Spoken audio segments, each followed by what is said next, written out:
Kantara cinema ಸದ್ದು ಮಾಡ್ತಿರೋ ಹೊತ್ತಲ್ಲೇ ತುಳುನಾಡು ಮತ್ತೊಮ್ಮೆ ದೈವದ ಕಾರಣಿಕಕ್ಕೆ ಸಾಕ್ಷಿಯಾಗಿದೆ. ಅದರಲ್ಲೂ ಕಾಂತಾರ ಸಿನಿಮಾದಲ್ಲಿ ಹೈಲೈಟ್ ಆಗಿರುವ ಗುಳಿಗ ದೈವ ಮತ್ತೊಮ್ಮೆ ತನ್ನ ಇರುವಿಕೆಯನ್ನ ತುಳುನಾಡಿನ ಜನರಿಗೆ ತೋರಿಸಿಕೊಟ್ಟಿದೆ. 2 ದಿನಗಳ ಹಿಂದೆ ನಡೆದ ಕಿಡಿಗೇಡಿಗಳ ಕೃತ್ಯಕ್ಕೆ ಗುಳಿಗ ದೈವ ಬುದ್ಧಿ ಕಲಿಸಿದೆ. ದಸರಾ ಹಿನ್ನೆಲೆಯಲ್ಲಿ ಶಾರದೋತ್ಸವ ಸಮಿತಿ ಮತ್ತು ವಾಮಂಜೂರು ಫ್ರೆಂಡ್ಸ್ ನೇತೃತ್ವದಲ್ಲಿ ವಾಮಂಜೂರು ಭಾಗದಲ್ಲಿ ಬ್ಯಾನರ್ ಮತ್ತು ಕಟೌಟ್ಗಳನ್ನು ಅಳವಡಿಸಲಾಗಿತ್ತು. ಆದರೆ ಈ ಬ್ಯಾನರ್ಗಳನ್ನು ಅಕ್ಟೋಬರ್ 8ರ ಮಧ್ಯರಾತ್ರಿ ವಾಮಂಜೂರು ಬಳಿ ಕಿಡಿಗೇಡಿಗಳು ಹರಿದು ಹಾಕಿದ್ರು. ಬ್ಯಾನರ್ ಹರಿದು ಈ ಕೃತ್ಯವನ್ನ ಅನ್ಯ ಧರ್ಮೀಯರ ತಲೆಗೆ ಕಟ್ಟಿ ಗಲಭೆ ಸೃಷ್ಟಿಸಲು ಯತ್ನಿಸಲಾಗಿತ್ತು. ಈ ಕೃತ್ಯದ ದೃಶ್ಯ ಸಿಸಿಟಿವಿಯಲ್ಲಿ ಸೆರೆಯಾಗಿತ್ತು. ಅಕ್ಟೋಬರ್ 9ರ ಬೆಳಗ್ಗೆಯೇ ವಾಮಂಜೂರು ಫ್ರೆಂಡ್ಸ್ ತಂಡ ಪೊಲೀಸರಿಗೆ ದೂರು ನೀಡಿತ್ತು. ಆದರೆ ಸಿಸಿಟಿವಿ ಸಾಕ್ಷ್ಯವಿದ್ರೂ ಕೂಡ ಪ್ರಕರಣ ದಾಖಲಿಸದೆ ಪೊಲೀಸರು ಮೌನವಾಗಿದ್ದರು. ಈ ಬಗ್ಗೆ ಮಂಗಳೂರು ಕಮಿಷನರ್ಗೂ ಶಾರದೋತ್ಸವ ಸಮಿತಿ ದೂರು ನೀಡಿತ್ತು.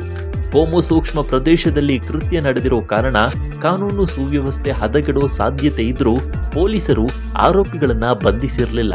ಕೊನೆಗೆ ಬೇಸತ್ತು ಅಕ್ಟೋಬರ್ 11ರ ಬೆಳಗ್ಗೆ 11 ಗಂಟೆಗೆ ವಾಮಂಜೂರು ಫ್ರೆಂಡ್ಸ್ ತಂಡ ದೈವದ ಮೊರೆ ಹೋಗಿದೆ. ರಾಜಕೀಯ ಒತ್ತಡಕ್ಕೆ ಬಿದ್ದ ಪೊಲೀಸರು ಕ್ರಮ ಕೈಗೊಳ್ಳದ ಹಿನ್ನೆಲೆಯಲ್ಲಿ ಪಚ್ವನಾಡಿ ಶ್ರೀಮಂತ ಗುಳಿಗ ದೈವಸ್ಥಾನದ ಮೊರೆ ಹೋಗಿ ಆರೋಪಿಗಳಿಗೆ ತಕ್ಕ ಶಿಕ್ಷೆಯಾಗಲಿ ಅಂತ ಪ್ರಾರ್ಥನೆ ಸಲ್ಲಿಸಿ ಬಂದಿದ್ರು. ಸಂಜೆ ಹೊತ್ತಿಗೆ ಮಂಗಳೂರು ಗ್ರಾಮಾಂತರ ಠಾಣೆ ಎದುರು ಪ್ರತಿಭಟನೆಯನ್ನು ನಡೆಸಿದ್ದಾರೆ. ಆದರೆ ಪ್ರತಿಭಟನೆಗೂ ಮುನ್ನವೇ ಪ್ರಕರಣ ದಾಖಲಿಸಿಕೊಂಡ ಪೊಲೀಸರು ಆರೋಪಿಗಳ ಹೆಡೆಮುರಿ ಕಟ್ಟಿದ್ದಾರೆ. ಆರೋಪಿಗಳಾದ ಸುಮಿತ್ ಹೆಗ್ಡೆ, ಯತೀಶ್ ಪೂಜಾರಿ, ಪ್ರವೀಣ್ ಪೂಜಾರಿಯನ್ನ ಬಂಧಿಸಿ ಕೃತ್ಯಕ್ಕೆ ಬಳಸಿದ ಕಾರನ್ನು ಕೂಡ ವಶಕ್ಕೆ ಪಡೆಯಲಾಗಿದೆ. ತುಳುನಾಡಿನ ದೈವಗಳ ಕಾರ್ಮಿಕ ಶಕ್ತಿಯ ಅನಾವರಣದ ಕಥೆಗಳು ಒಂದೆರಡಲ್ಲ. ಪೊಲೀಸ್ ಠಾಣೆ, ಕೋರ್ಟ್ಗಳಲ್ಲಿ ಇತ್ಯರ್ಥವಾಗದ ಬಹುತೇಕ ಪ್ರಕರಣಗಳು ದೈವಗಳ ಮುಂದೆ ಕೈಯೊಡ್ಡಿ ಬೇಡಿಕೊಂಡ ಬೆನ್ನಲ್ಲೇ ಬಗೆಹರಿದ ಸಾವಿರಾರು ಉದಾಹರಣೆಗಳು ಈ ಭಾಗದಲ್ಲಿ ಜನಜನಿತ. ಹಾಗೆ ನೋಡಿದರೆ ವಾಮಂಜೂರಿನ ಈ ಘಟನೆ ಅದಕ್ಕೊಂದು ಸಣ್ಣ ಉದಾಹರಣೆ ಅಷ್ಟೆ.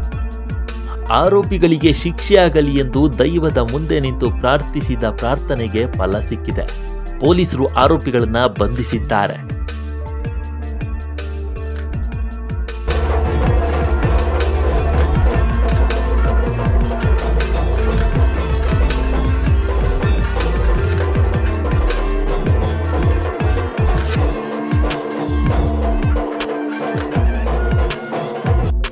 ಸಬ್ಸ್ಕ್ರೈಬ್ ಮಾಡಿ ಕರಾವಳಿ ಕಂದ ಯೂಟ್ಯೂಬ್ ಚಾನಲ್.